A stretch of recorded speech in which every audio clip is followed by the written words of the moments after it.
장인어른 아플 때 아무것도 안 한 남편의 최후. 아버지가 쓰러져 간병이 필요해지셨다. 나는 남편에게 아버지를 우리 집으로 모시고 싶어. 라고 말했다. 그런데 남편은 단칼에 반대했다. 나는 당연히 받아들여줄 거라 생각했기에 이 문제로 크게 싸우게 되었다. 우리 부부는 언젠가 부모님을 모셔야 할 때를 대비해 집을 살 때 게스트룸을 만들어 두었었다. 그래서 남편이 반대할 거라고는 상상도 못했다. 하지만 남편은 완강히 반대했고 아버지도 딸에게 부담 주고 싶지 않다. 며 요양원에 들어가겠다고 하셨다. 나는 결국 받아들일 수밖에 없었다. 그 후로 1년이 지난 어느 날 아버지가 독감에 걸려 요양원에서 급히 연락이 왔다. 그런데 같은 시간대에 시어머니로부터 시아버지가 자전거를 타다 넘어졌다. 병원에 데려가 줘야 할 것 같은데 좀 와줄 수 있니? 라는 전화를 받았다. 나는 당연히 남편에게 부탁했지만 남편은 바쁘다며 냉정하게 거절했다. 하지만 나는 아버지를 병원에 모셔가야 했기에 시어머니께 정중히 양해를 구했다. 그러나 돌아온 대답은 역시 외동딸을 며느리로 들이는 게 아니었어. 그 말을 듣는 순간 나는 그동안 참고 넘겼던 모든 순간들이 떠올랐다.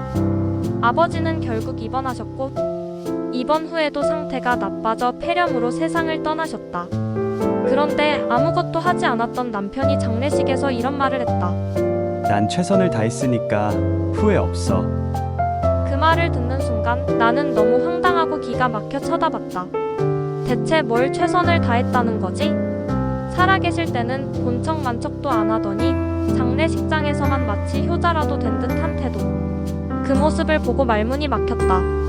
아버지를 떠나보낸 지 2년이 지나고 이번엔 시아버지가 뇌졸중으로 쓰러져 마비가 생기셨다. 연로한 시어머니가 혼자 간병하는 건 불가능했다. 어느 날 남편이 이 집을 팔고 본가에 들어가서 같이 살자.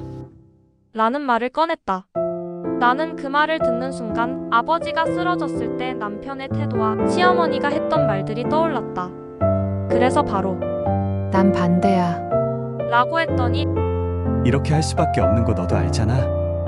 일은 그만둬도 돼. 그 순간 분노가 치밀어 올랐다. 이건 내가 간병해야 한다는 전제 아닌가? 자기 부모는 내가 당연히 모셔야 한다는 건가? 자기는 내 아버지가 아팠을 때 손가락 하나 까딱 안 했으면서? 그래서 나는 단호하게 말했다. 그래. 그렇게 할 수밖에 없으면 이 집을 팔아서 나온 돈의 절반을 줘. 나도 절반 부담했으니까 당연한 거야. 그 다음은 너 마음대로 하고 우리는 이혼하자. 남편은 당황해서 한 번만 더 생각해 보자.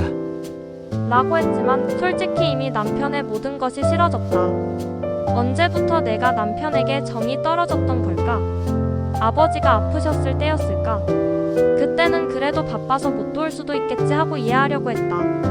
하지만 시부모가 아프자마자 당연하다는 듯 나한테 떠넘기는 모습. 그때 깨달았다. 이 사람은 나를 동등한 배우자가 아니라 자신의 가족을 위해 희생해야 할 존재로 보고 있었구나. 그리고 시부모 간병도 더는 내 인생에서 고려 대상이 아니었다.